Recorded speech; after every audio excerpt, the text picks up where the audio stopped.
El Arsenal ganó la Premier League y llegó a la final de la Champions League la temporada pasada. Aparentemente, todo perfecto para que la temporada 26-27 siga el mismo camino, pero Mikel Arteta piensa diferente. Los márgenes son muy pequeños y si queremos mejorar cuando el nivel suba, necesitamos aumentar la competencia interna. Solo hay que ver el mercado de transferencias y lo que están haciendo nuestros rivales. Estamos muy activos, tratando de mejorar y evolucionar el equipo. Eso es claro. Esas son las palabras del propio entrenador, que promete llegar con aún más intensidad para la próxima temporada. 3 vacíos tan claros en la plantilla del Arsenal, y para suplir, promete no escatimar en gastos en este mercado de fichajes para mantenerse en la cima de Inglaterra. Vini Jr. y Bruno Guimaraes están entre los principales objetivos del mercado. ¿Hasta dónde puede llegar el equipo de Arteta con los nuevos refuerzos? Toda la discusión comienza aquí, cuando vemos la pizarra del probable 11 titular del Arsenal para la próxima temporada, y algunas lagunas ya quedan bastante claras. Para la portería, el portero Raya fue el mejor portero de la temporada pasada en la Premier League y, por qué no, el mejor portero del mundo. Además,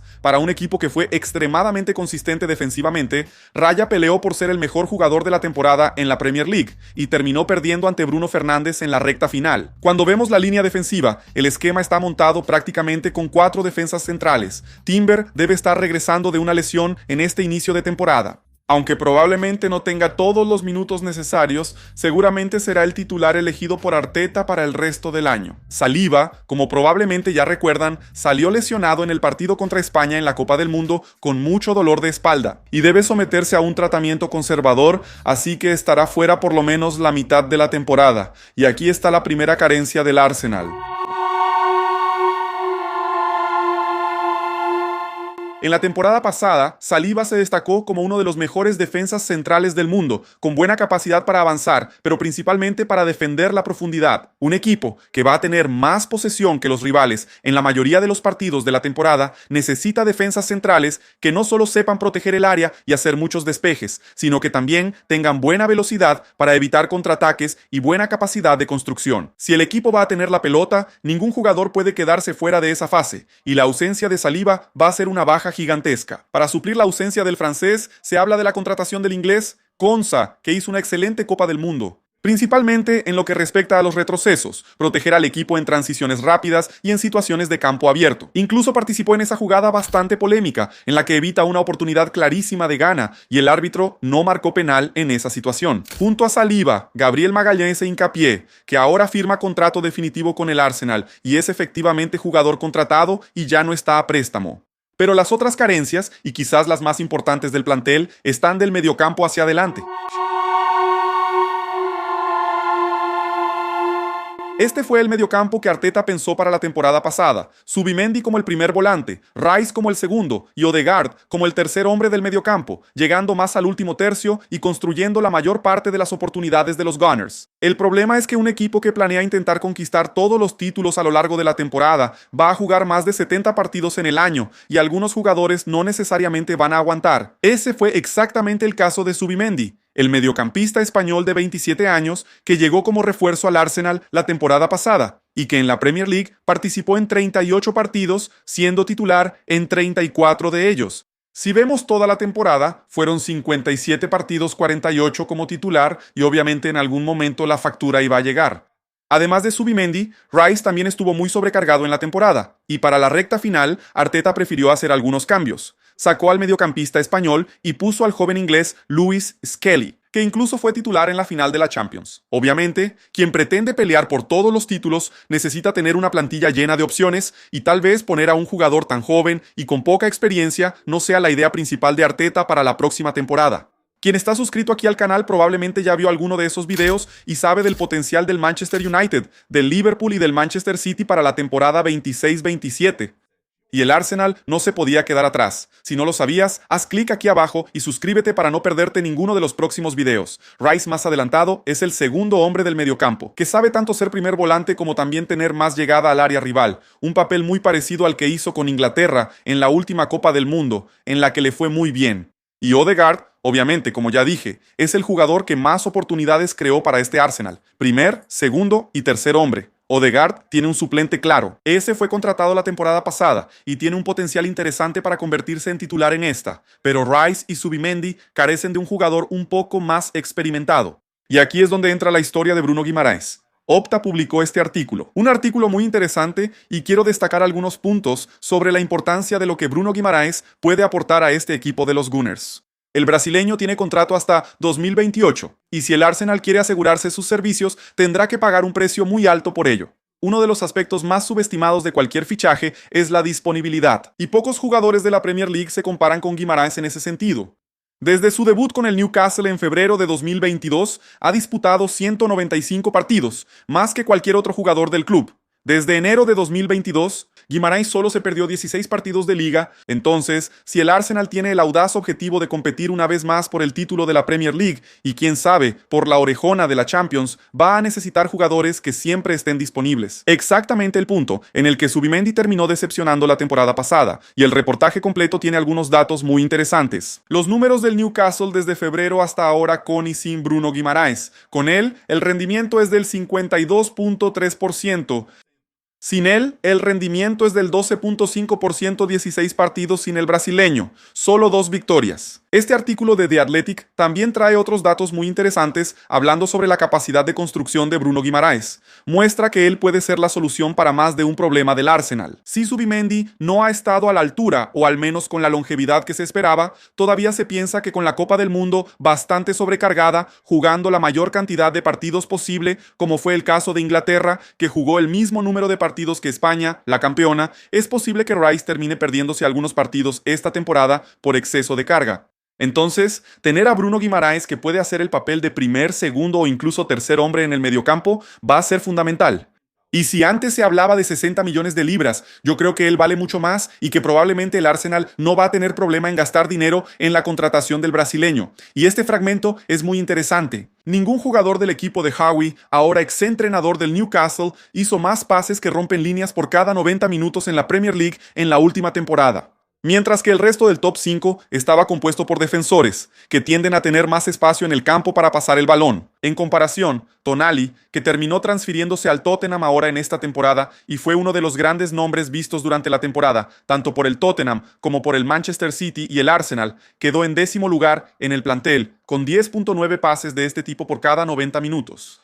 Pero lo que más me llamó la atención fue este otro párrafo. El coraje de Guimaraes con el balón en espacios reducidos puede verse a continuación, ya que 12 pases realizados bajo alta presión por cada 90 minutos lo colocan en una posición destacada entre sus pares a lo largo de la última temporada europea. Aquí tenemos el gráfico para las temporadas 23, 24, 24, 25 y 25-26.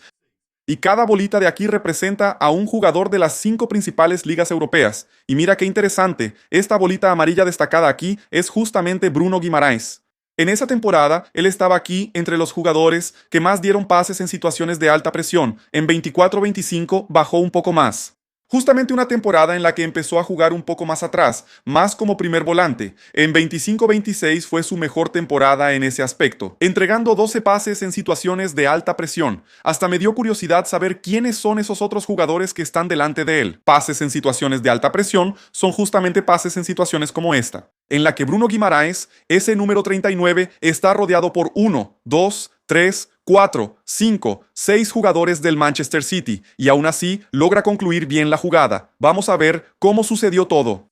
Cuando regresamos, el Manchester City rechaza ese balón y le va a quedar justamente a Bruno. En un segundo momento, él ya la domina y se mete con ese balón en la presión. Tal vez la situación más arriesgada en la que podría meterse un mediocampista, una de las peores situaciones posibles, pero él resuelve todo muy bien, en cuanto lo presionan y lo rodean todos los jugadores. Usa muy bien el cuerpo para esconder el balón y da un toque adelante buscando una pared. O sea, no es necesariamente el jugador que va a hacer carreras largas y grandes conducciones con el balón, pero es el jugador que, incluso presionado, logra encontrar una alternativa. El pase llega más adelante y ahora, sin el balón, se desmarca una vez más. Ahora en una posición más adelantada en el campo, se pone nuevamente en una situación de presión. Rodeado por 1, 2, 3, 4, 5 jugadores del Manchester City, va a lograr conducir por una distancia corta. Recuerda eso, no es un jugador de conducciones muy largas, pero se desempeña muy bien en espacios muy reducidos. Y aún así logra dar el pase aunque esté presionado, para que el Newcastle marque el gol que abriría el marcador contra el Manchester City, probablemente uno de los mayores rivales del Arsenal en los últimos años. Opta, que es una de las mayores fuentes de datos del fútbol mundial, también presenta este fragmento bastante interesante,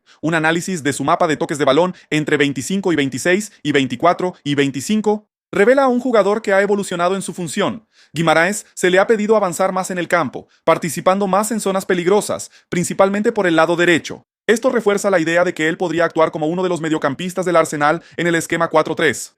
Mira, este es el comparativo de las dos temporadas de Bruno Guimaraes, y cuanto más moradito está ese espacio en el campo, más acciones realizó en esa región del campo. Entonces, si antes él realizaba más acciones en el campo defensivo, aquí hay varias zonas bien blanquitas, incluso con una variación negativa. Ya empezamos a ver algunos puntos morados aquí en esta región del campo, principalmente imaginando en un 4-3. Él, siendo mediocampista, más por la derecha, y es justamente en este escenario que me gusta pensar que Bruno Guimaraes probablemente puede ser el jugador para jugar en esa posición de Zubimendi, en esa posición de Rice, o muy probablemente también en esa posición de Odegaard, para algunas situaciones importantes de la temporada. Algunas situaciones en las que el Arsenal necesite tener tres mediocampistas más constructores. Bruno puede ser exactamente ese jugador, pero seamos sinceros, lo más natural es que esto suceda, que salga Zubimendi, que es el jugador con menos experiencia y menos recorrido, y veamos a Bruno tal vez jugando en una segunda línea, mientras que Rice pase a ser ese primer volante que tiene todas las condiciones para hacerlo. Además, los dos tienen mucha capacidad para intercambiar posiciones. Bruno ya ha sido primero, ya ha sido segundo, y ahora ha sido ese tercer hombre en el mediocampo. Es tal vez el mediocampista más completo de toda la Premier League, y el mejor jugador que encajaría en este modelo del Arsenal. Cuando avanzamos en el campo, tenemos ese último tercio con tres jugadores. Gyökeres, que fue posiblemente uno de los fichajes de mayor impacto en el último mercado de fichajes del Arsenal, pero que aún no se ha consolidado, y que en la final de la Champions League fue dejado de lado para la entrada de Havertz. Debe ser una de las grandes apuestas de Arteta para esta temporada. Por la derecha, Saka, que ya se ha convertido en un ídolo reciente del club, probablemente será el titular. Por la izquierda empiezan las dudas. Trossard, que fue titular en buena parte de la última temporada, fue negociado y se fue al Besiktas. Quien llegó en su lugar fue Tzoles, el griego que jugaba en la liga belga, y llegó por 40 millones de euros. Y cuando vemos las pretensiones de Arteta para esta temporada, no me parece que Tzoles y Martinelli vayan a ser los jugadores que van a pelear por esa posición. Y todas las noticias dan a entender que el Arsenal sí está buscando la contratación de Vini Jr. para esa banda izquierda. La realidad es que Vini está llegando a la última temporada de su contrato con el Real Madrid y está siendo representado por Rock Nation, la agencia de Jay-Z. Ellos están pidiendo un ajuste contractual. Básicamente, lo que pasó es que en el Real Madrid eso es lo más normal. Es que el jugador divide el 50% de sus derechos de imagen con el club. Florentino Pérez entiende eso por el escaparate que el Real Madrid le ofrece a ese jugador, y que probablemente va a conseguir muchos nuevos patrocinadores. Entonces, la mitad de todos los derechos de imagen de Vini Jr. va para el club. Esa era una regla escrita en piedra en el club español, pero desde la llegada de Mbappé existe una excepción. El contrato del francés con los españoles prevé que el 80% de los derechos de imagen sean del propio jugador y solo el 20% va para el Real Madrid. O sea, Vini quiere ponerse al mismo nivel que Mbappé, no por una rivalidad, sino por una cuestión de justicia contractual. Justo en el momento de la renovación parece que el Real Madrid no quiere ceder y Vini por su parte tampoco. Y en los bastidores ya se dice incluso que el brasileño llamó a algunos jugadores, compañeros de selección, para querer saber cómo es la vida en Londres. Y Vini es todo lo que el Arsenal más necesita en este momento. The Athletic también trajo algunos números muy interesantes sobre Vini en el Real Madrid. Quiero traer eso aquí para ustedes. Aquí hay algunos datos generales, pero lo que más me interesa está aquí. Una de las primeras posibilidades es que Vini llegaría para aportar al equipo inglés contra equipos que buscan jugar de igual a igual. Y aquí podemos imaginar, por ejemplo, Arsenal y Manchester City, con el Arsenal. La capacidad de transición y contraataque de Vinicius Jr. haría que los rivales se lo pensaran dos veces antes de lanzarse al ataque, pudiendo castigar a los equipos en un abrir y cerrar de ojos. La Premier League en las últimas temporadas se ha convertido en un campeonato cada vez más físico, justamente por tener jugadores que saben atacar muy bien la espalda de la defensa. El Manchester City, por ejemplo, se hizo famoso con Haaland, marcando muchos goles de esa manera, y el propio Arsenal en la final de la Champions League también dejó su huella con el gol de Havertz en esa misma situación, y Vini tiene esa característica muy precisa, incluso habiendo marcado este gol aquí contra el Benfica, justamente en ese mismo escenario, en campo abierto, atacando con espacio para atacar la espalda de la defensa. Pero no solo eso, Vini es un jugador extremadamente versátil y con centros peligrosos, tiros de esquina y faltas recibidas, o recortes hacia adentro para disparar con su pie derecho, el más habilidoso. Hay una imprevisibilidad en sus acciones que debe ser celebrada. Los números confirman la observación atenta, con Vinicius Jr. demostrando una propensión similar a dirigir sus tiros al primer palo en el 20% de las ocasiones y al segundo palo el 24% cuando se posiciona en su zona preferida, por el lado izquierdo. O sea, Vini es el tipo que sabe atacar la espalda de la defensa, pero no solo eso, es alguien que ofrece mucha calidad en el regate, en situaciones de contraataque, situaciones en las que el Arsenal enfrenta muchas veces en la temporada, dentro de la Premier League, en partidos contra equipos de la parte baja de la tabla. Es normal ver al Arsenal jugar contra líneas de 5 y equipos muy bien compactados y muy cerrados. Y si antes se limitaba solo a Saka, a ser ese jugador para ganar en el contraataque, con Vini llegando al Emirates, sería un gran refuerzo. Este fragmento del artículo aquí, con este gráfico, es bastante interesante, mostrando por dónde el Arsenal crea más sus oportunidades en la última temporada, 25-26.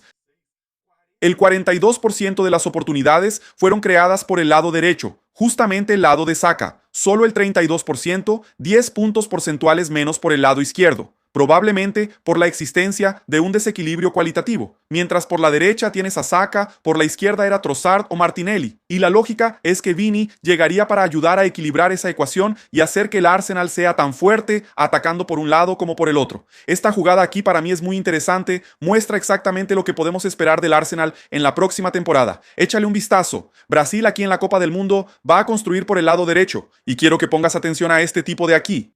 El número 8 de Brasil, Bruno Guimarães. Y aquí, pisando el área, el número 7, Vinicius Jr., que la próxima temporada tal vez sean compañeros de equipo. A medida que Brasil va atacando, Bruno Guimarães se va desmarcando en el punto ciego de la defensa. La defensa tiene que retroceder y Bruno se va desmarcando en la situación opuesta. Recibe ese pase y va a buscar una pared. Sabe que atrajo al marcador y Ryan va a infiltrarse a las espaldas de la defensa. No es a la primera que la jugada sale bien, ¿ok?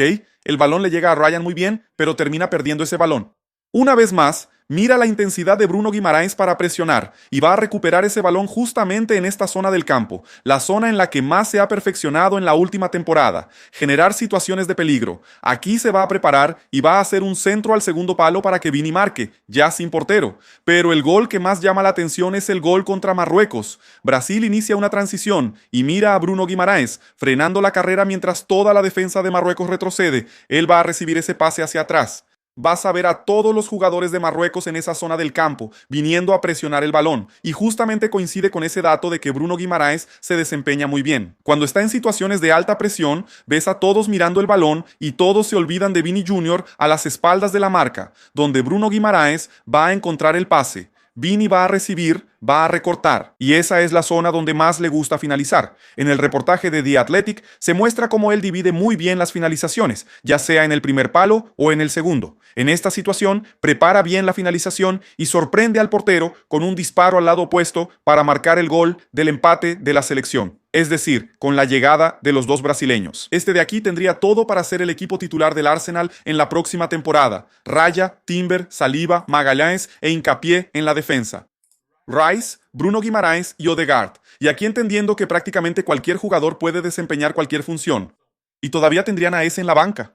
Vini Jr., Gyökeres y Saka. Un equipo de primer nivel y que muestra cómo los márgenes son muy pequeños en la Premier League y que incluso siendo campeón la temporada pasada y llegando a la final de la Champions, el Arsenal va a buscar reforzarse para mantenerse en la cima de la liga una vez más. Y si te gusta la Premier League, quiero invitarte a ver esto o este video. Y si también quieres seguir otras historias y análisis interesantes sobre equipos prometedores en el fútbol europeo, maratonea esta playlist aquí que también es un éxito. Te veo por allá.